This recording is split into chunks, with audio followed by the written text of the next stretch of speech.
another bang. All the Mars and cars now, with your bag it up. Light up my card with a sweet one bliss. Someone flicks me a bag it up. Say, oh, it's another one. It's another one, yeah, it's a full strong, yeah. Oh, it's another one. It's another one, yeah. What's going on, guys? Welcome into the first episode of the Stay Within Show featuring myself, Abbas, and Ray, presented to you by iBoxingHub.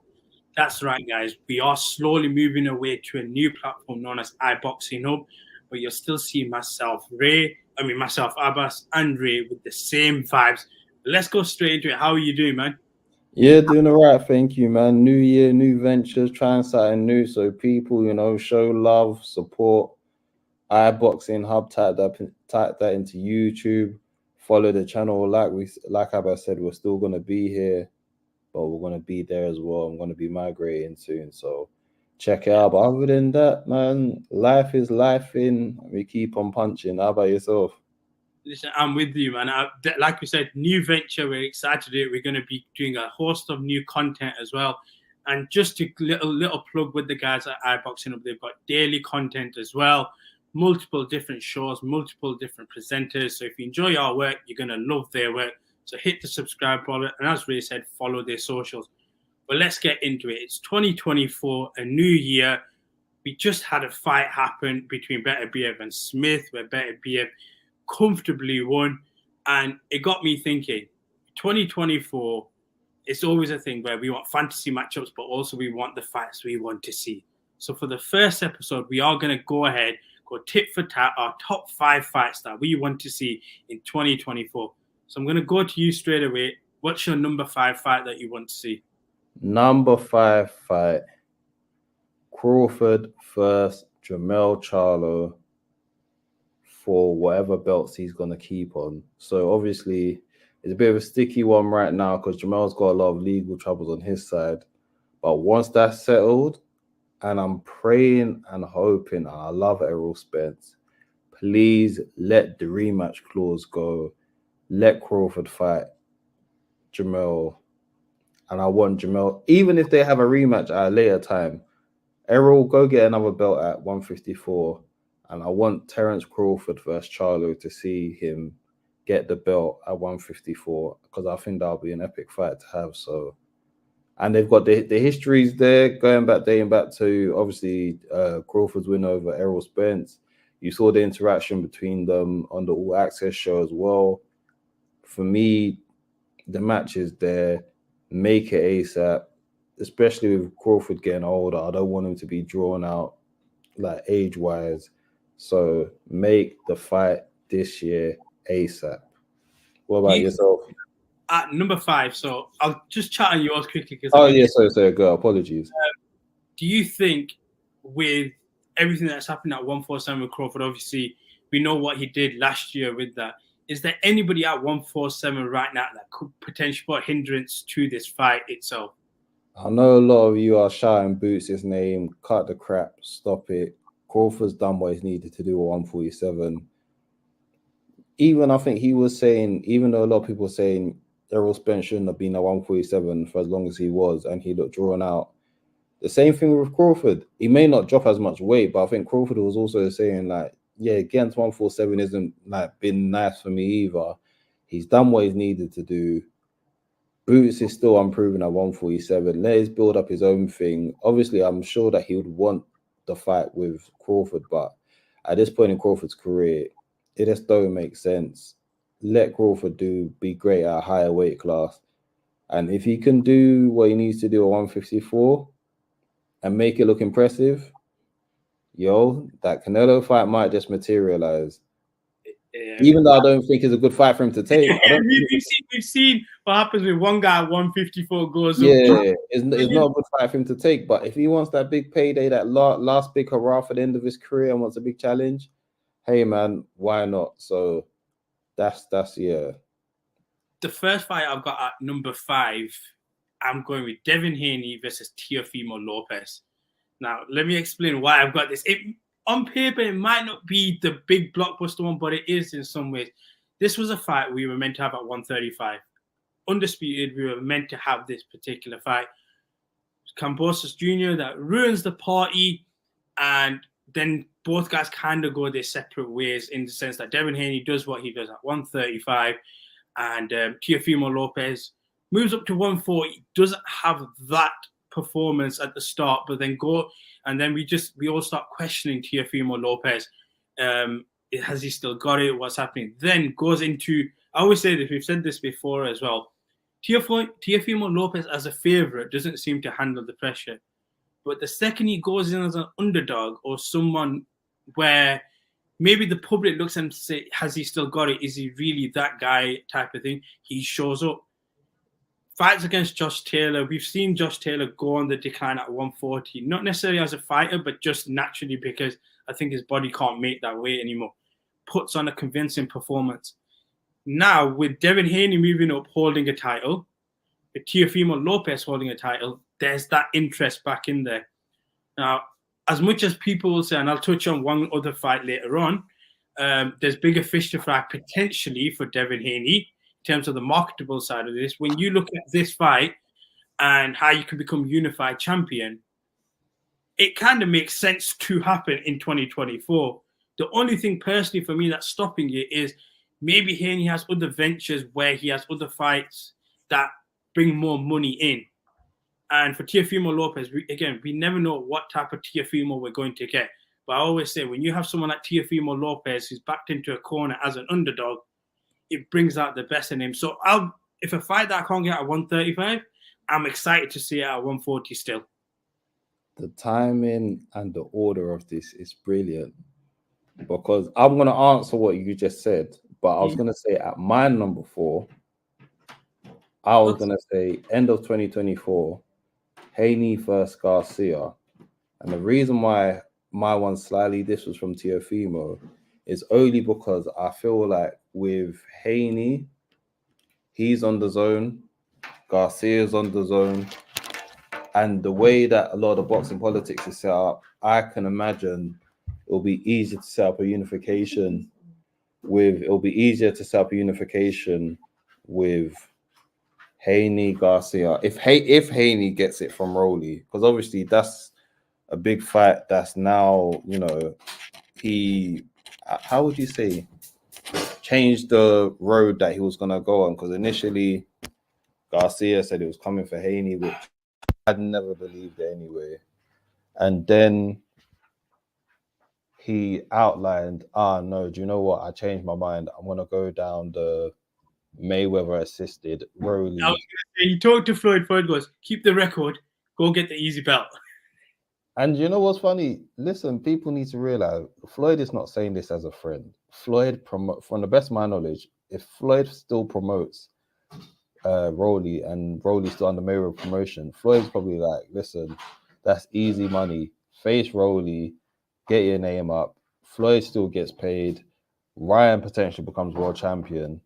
And if that happens this year, then I say later this year, we can have Haney versus Garcia. I know Haney's got a mandatory that he's got to do. That probably, hopefully for his sake, he's smart and doesn't put that on pay-per-view. And then maybe he might have one more, or he might just do that mandatory and wait for Garcia to, whenever that bout is between Rolly and Ryan, then they're probably going to have to face Barroso. The winner of that probably going to have to face Barroso. So I'm saying end of 2024, Haney versus Garcia. And then I think 2025 is when we get Haney versus Teo. If both sides come through the best. Because obviously on Teofima's bracket, you got the scary Matthias, who says he wants to fight. Teo said he's on it. I think Teo's going to face Jermaine Ortiz. Yeah, he's going to fight in February, I believe, yeah. And then he'll look to unify with Matthias. And if he's a man of his word, then I think 2025 we'll get Haney first Teo. But yeah, that's on my side. So what about your number 4? My number 4, yeah, I want to complete the trilogy, and that's Katie Taylor, Chantel Cameron. The reason is basically, we've said this, I was tossing and turning between Serrano Taylor, Chantel Cameron Taylor, either or, because I just thought to myself, if there's a woman that's going to excite boxing fans, first and foremost, I think it's Katie Taylor. Don't get me wrong, I think the one thing we've realized in the past 2 years, post-COVID, is if there's one thing that's on the rise, it's probably women's boxing. Now, they're not at that level of women's MMA, but they're getting there where they are the headline, and it's like we want to watch them be the headline. And I think Katie Taylor is probably that marquee name. Obviously, nobody gets younger each year, and I think we all keep shouting for this particular stadium fight. If they build it the way they do, if Eddie goes and does what he can do, and we've touched on Eddie, if there's a guy that can market a fight better than anybody, it's Eddie Hearn. If you can get that stadium, then yeah, let's run this back one last time. The last two fights have been majority decisions. The last two fights have arguably been in that conversation of fight of the year caliber type of fights. So why not run it one more time and see what we can potentially do? That's interesting because I'm thinking my only issue is obviously Serrano. I don't want that fight to run away because, like you said, both fighters are getting older. Serrano is doing things on her side, and I know she's got a sold-out show, or a near sold-out show in Puerto Rico. Hopefully, it sells out by the time that is the event comes. But it's like Serrano's not getting older. She's getting more challenges.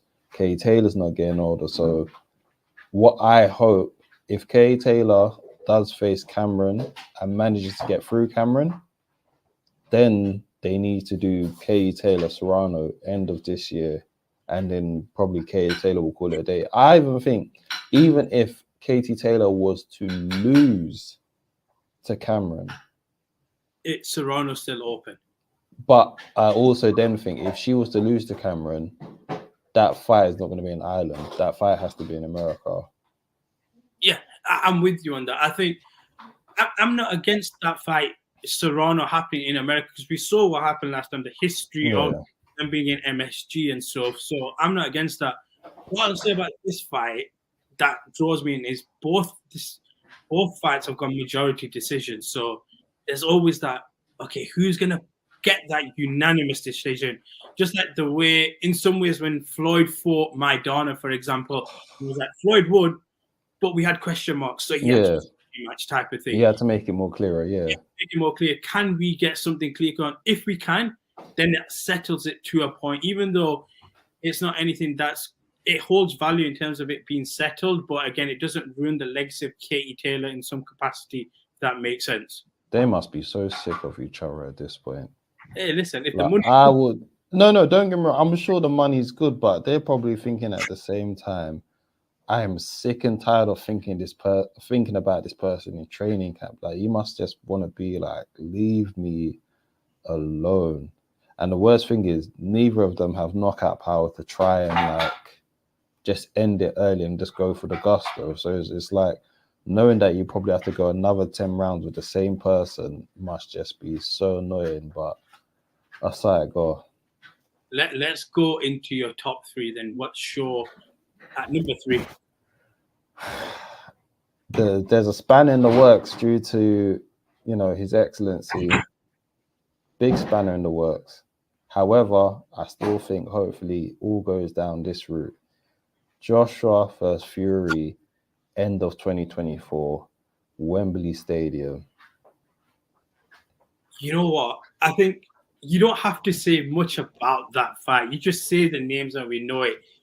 But what, in terms of the spanner in the works, then what could that potentially be for you that stops it? The spanner in the works, I think this only goes down if it goes down this way. Obviously, AJ needs to go for Ngannou, which I think he will and he should. And it will hurt me because I'm rooting for Ngannou, but at least he's getting a bag. Then Usyk actually needs to win first Fury. I'm rooting for him anyway, but Usyk needs to win against Fury. And I'm sure everyone knows about the whole IBF situation, that if whoever wins it is probably going to drop the IBF belt because they've requested a mandatory on a short turnaround. Then obviously it looks like it's going to be Joshua versus Hrgovic for the IBF, since they're basically the two number one contenders for that belt. So Joshua becomes 3-time champ, and if Fury's coming off a loss to Usyk, there's so much money in Fury versus AJ end the year. I know there's rematch clause in the Usyk versus Fury. Depending on if he takes it, we'll find out. I hope that he doesn't. I hope that it's just like F it. If Usyk wins, F it, and then make AJ versus Fury. Because if not now, then it's never gonna happen. And I don't want a Kell Brook / Khan situation where we waited too long. So please, please, please, end the year. Give me Fury versus Joshua. Do you know what? For my number 3, and this is what could potentially make this guy fighter of the year for me if he does this, and that's Devin Haney versus Tank Davis. Now, when I talk fantasy, this is where like the other two can be more realistic. It seems like fantasy fight. Ask, okay, the people, what fight would you want Devin Haney to get? A lot of them will probably just go out and say, we want Gervonta Davis. We want Gervonta Davis. And I think for me, even though Tank doesn't hold a belt or a real belt, we could say, it doesn't really matter because we've talked about pay-per-view stars and who's the next real marquee pay-per-view guy. And we probably, if we both look at it, it's probably going to be Davis in terms of what he can bring compared to the others. And I think he brings that. And then you've got Devin Haney who brings himself, but alongside that, brings the title. And you're like, okay, let's see what we can do. My only backtrack on this is, as much as Tank is what he is, and he's got knockout power, how much of that knockout power really can translate to the higher caliber fighters at 140? And that's probably my little stumbling block because, don't get me wrong, I think at 140 he'll still be able to knock out certain level of opponents. But can he make that transition to fight something like Devin Haney straight away? I don't 100% know. But if that fight was to occur, I'd be all in. But I'd be all in probably for the wrong reasons, if that makes sense. I'm just in for the showmanship of it rather than it being a fight. Do you know what? I think the juice is running out on Tank Davis in regards to sooner or later. Funnily enough, that choice is in my honorary mentions, but sooner enough, Tank has to face a formidable opponent. You can't keep him getting away with like what he's been doing. And yes, he's a pay-per-view. I'll give him, he's a pay-per-view star, but he could be a superstar. As much as he tries to do the whole thing of, I don't need a world title to validate. And it's just like, you don't need to be undisputed to validate you, but you need to at least be a actual certified world champion at lightweight at some point. You can't keep on getting away with the Reggie belt. It is what it is.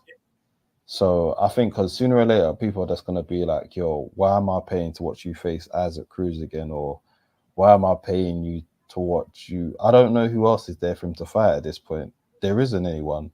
There is this is where it gets a bit funny because I always say this, and it's not because it's the way boxing is that confuses people who are trying to get into boxing. If you see Tank with a belt and it says WBA regular champion, the assumption is he's a champion, and he is, but he's not the main guy. And I think that's also a boxing problem that allows people to get away with it, to say, oh no, he's a world champion. Do you know the worst thing is because of the optics? I speak to casuals and they'll be like, wait, he's not a world champion. I'm like, no. And then for them, they haven't got a Scooby. They don't have a clue. To them, it's just like, in their mind, they see a belt, Tank's a world champion at 135.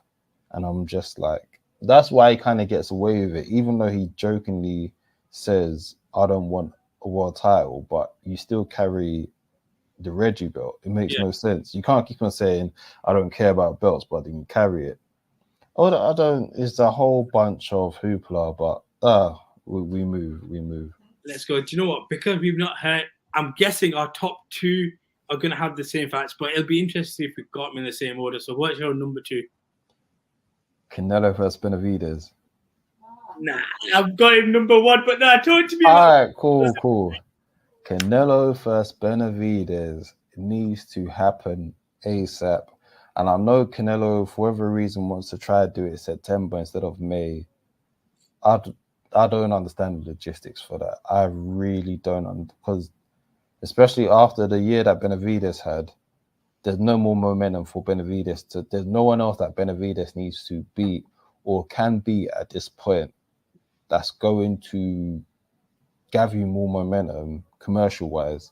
There just isn't. You just have to pull the trigger now, especially the fact that apparently they was going to suggest Canelo versus Munguia, and I'm just like, brother, stop taking the piss. We don't need that DAZN little. No one cares.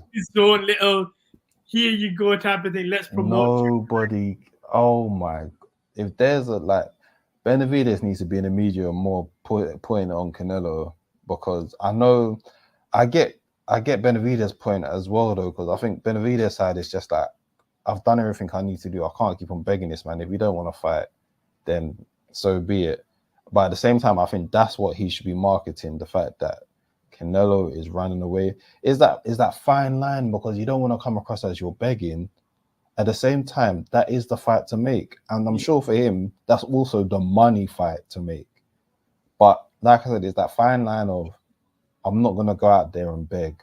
At the same time, it is a case of, what more do you need me to do? He beat Plant. He beat Andrade. There's literally no one else left at at super middleweight, and him teasing going up to light heavyweight is just like, let it go.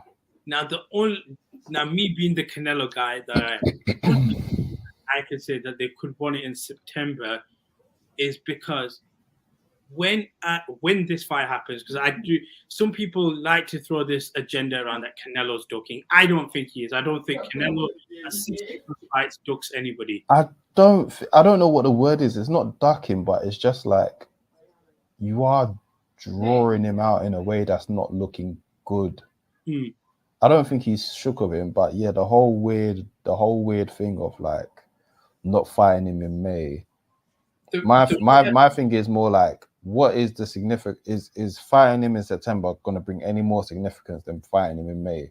And if it's not, then what is the point of fighting him now? I don't necessarily think it's significance, but I think it's, when you've got something, you can stretch it out. And because if he fights him in May, I get it. I get your point. It's nasty.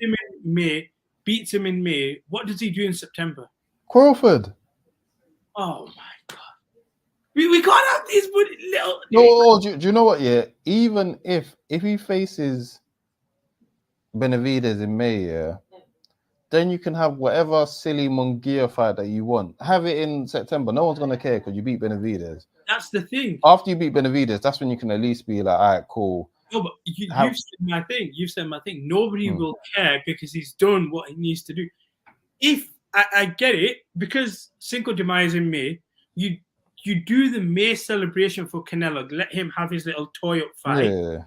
Then in September, you still have the attraction of, we're doing Benavidez. And I said this before. It's too... Do you know what? Because... I'll let you finish your point. Only because my number one fight, we're going to have to wait for a bit. And that has more understanding. But there's certain fights where it's just like, this doesn't have to wait. I think that's what the issue with this Canelo not facing Benavidez in May is that there's a lot of other fights where logistics are like, okay, you're going to have to wait. Like even like Haney Garcia or Haney Teofimo or Teofimo versus Matias. It's like there's reasons why you have to wait. There's logistics reasons. This is one of the very few times where it's just like logistically, you do not have to wait for this. You just don't. Like there's no actual logical reason why you need to do that. But sorry, you were saying. Yeah, I was just saying, for me, the only way I can look at it is if you can stretch something out. And again, this comes back to the pain of boxing at times. But if you stretch it out and you know it's going to happen, it's just a case of when, and you know that I fight twice a year, but I can make it in September. I don't necessarily have too much of an issue with it. I do have an issue with it if we go into 2025 and we're still talking about it. But the reason I have that as my number one, I know what we're going to talk about next, is because I'm tired of people still disrespecting Canelo. And I say this because there will be legitimate people who will look to say he's scared of Benavidez. He can't beat Benavidez. Win, lose, or draw, he's carried the sport. Oh yeah. That nobody else. So he is allowed to. It's the same way I talk about when it comes to certain things like football. If Man City don't win the Premier League, they've not failed because they've won 3 in a row. If Canelo was to lose to Benavidez, it's not a failure in the sense of what. Oh no! It's not a failure, but at the same time, like I said, the optics. It's not even losing. The optics right now looks bad on you if you stretch out. If you stretch out and then lose, it looks even worse because now it looks like, oh, you was definitely ducking him. Whereas if you face him in May and you lose, it's like, all right, cool. Do the rematch in Mexican Independence. You've got the rematch element. What I will say is, and Canelo's, I personally think as well, there is a bit of pressure on Benavidez. Mm-hmm. But Benavidez, anyone who faces Canelo is playing with what we call as house money. You win, for sure. The apple card. If you lose, you're like 62 other guys you've lost as well. That's Canelo, a crazy amount, boy.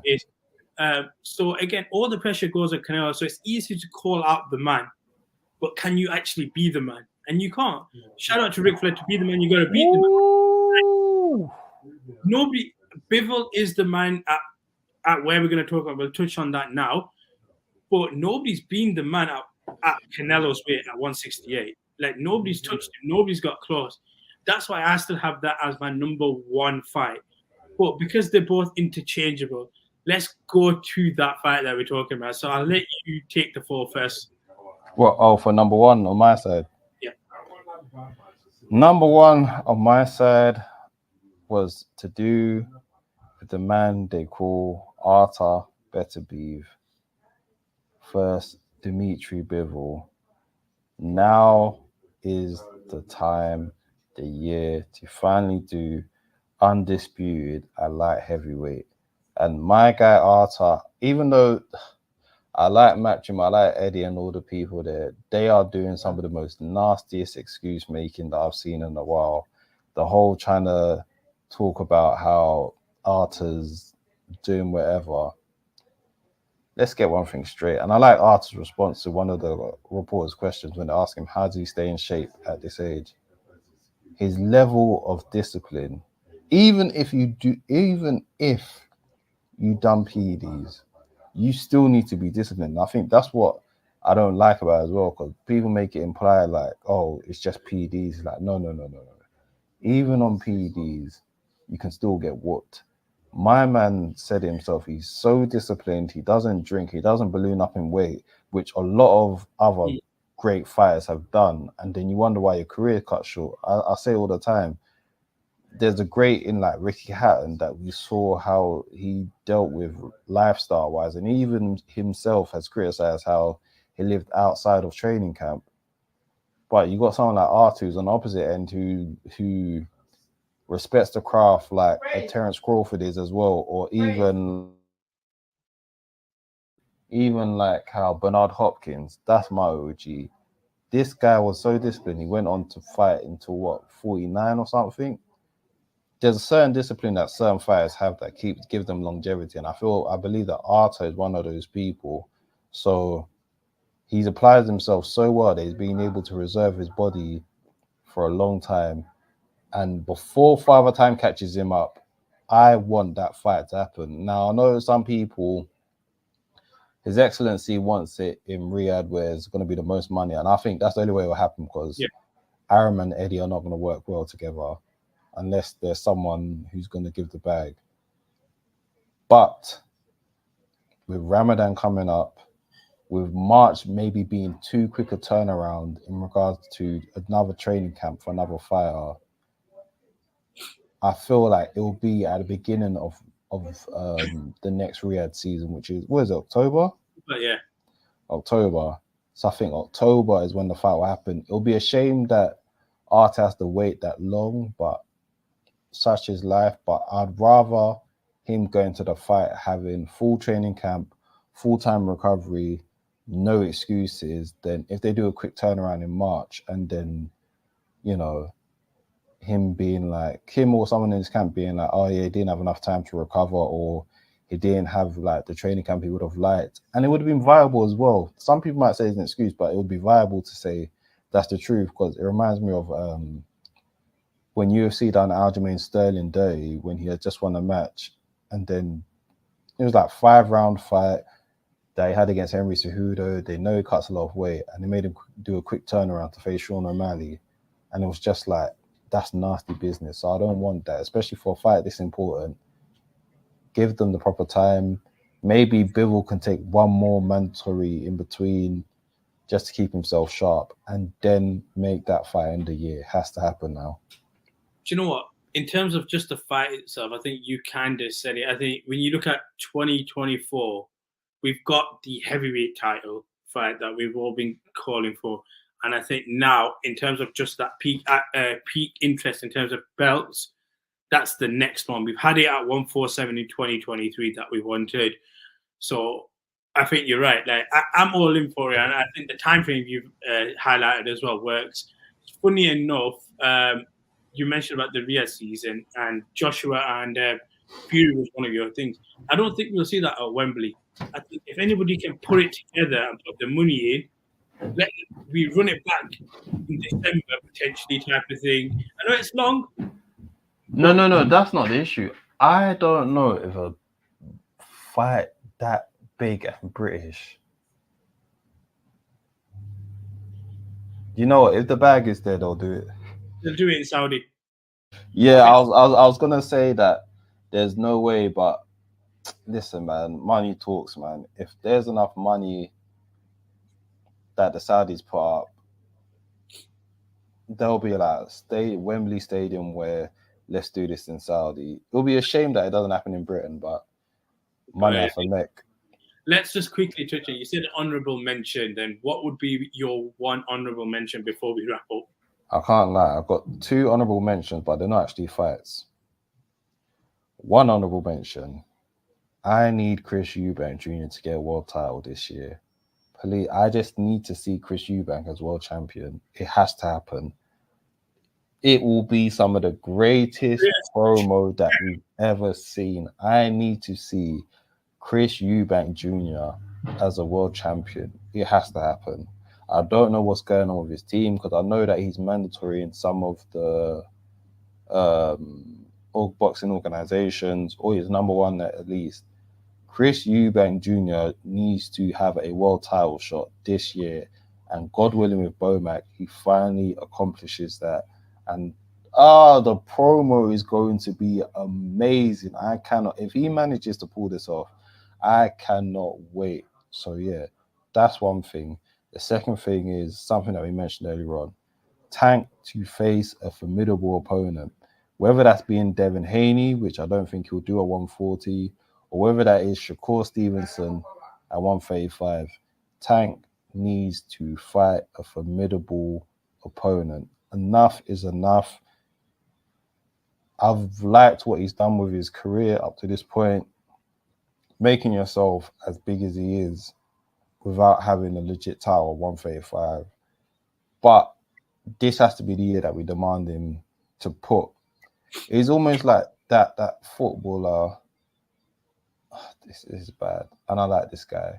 He had a good career, but he's still one of the biggest what ifs. We need to find out if this is going to be Theo Walcott settings. Are you going to fulfill the potential, or are you going to be the guy where everyone's going to be like, he was good, but he could have been great if he zigged when he could have zagged. So I think this is the year where Tank needs to show, are you really the guy? And that's Shakur, whether it's Shakur or whether it's, I don't know, no one else come to my mind at lightweight, but yeah, he needs to face someone formidable, because enough is enough. You can't do the Hector Garcia when you've got a blown up 130-pounder. You can't do Ryan Garcia with a, rehydration clause. No, legitimate 135-pounder fight, legitimate world title on the line.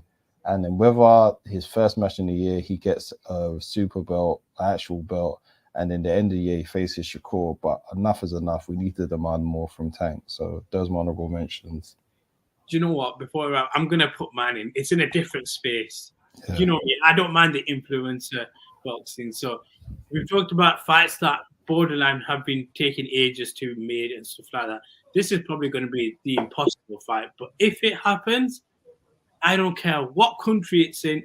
Actually, I do care because I'm not leaving the UK. I'm not leaving the UK. I'm waiting for you to land. If this is what I think it is, but go on. We need KSI versus Jake Paul. If you are in London, absolutely, I will go there. I do not mind. Absolutely, I travel anywhere in the UK for that particular fight, because that is basically the impossible fight. But at the same time, if they make it, it completes for me that chapter of influencer boxing. Like they're doing what they are doing, and credit to them.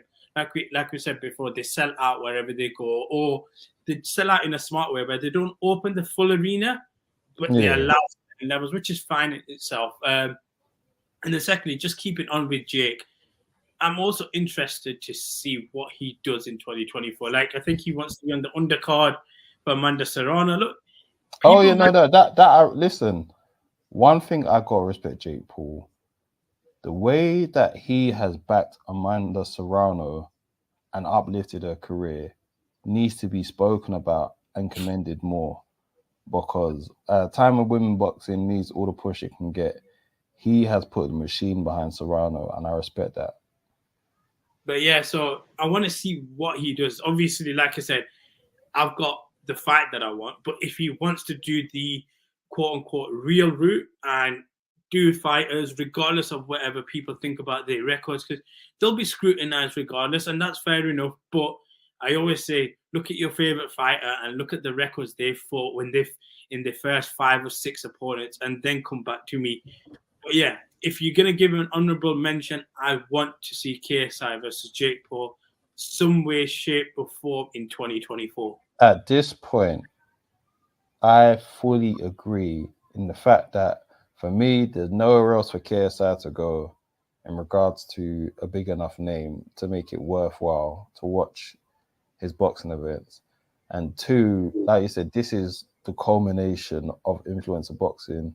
And I think for them to turn a corner and move on with both of it, because I think even Jake Paul's starting to lose a bit of juice with the whole influencer thing. So I think them two just need to hurry up, collide, and they can both call it a day after this. Jake Paul might go on to do other things. Jake continues.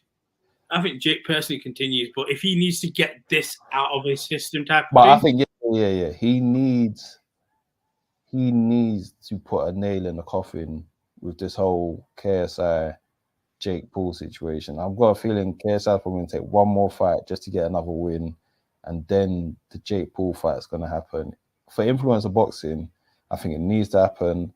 I like influencer boxing. I hope they do it properly, because one thing I do appreciate about influencer boxing, is it messy? Absolutely. Can these guys fight? Majority of them, absolutely no. But the fact they're taking the sport serious, whether you like the level or not, they're taking it very seriously. And I like the fact that it's showing people, listen, man, this is a healthier way to sort stuff out. You're seeing all these people talk rubbish on the internet. It's like, come, meet up in the boxing ring. And I respect that so much. In a time when people think they can fight and they can't, I like the fact that it's like, nah, if you think train, let's go to a boxing ring, because there's so many people out there that think they can fight and they can't. So guess what?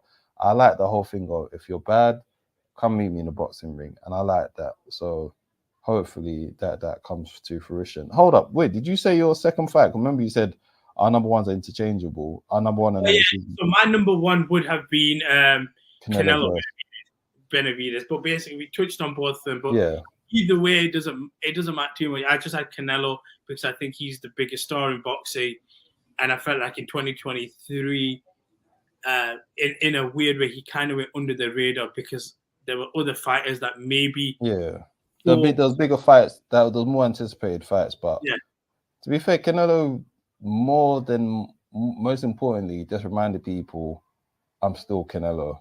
Yeah. But wait, no. So what was your number 2 then? My number 2 would have been Bivol and Beterbiev. And Okay. then Yeah. one would have been Canelo. Okay. Yeah. So, Yeah.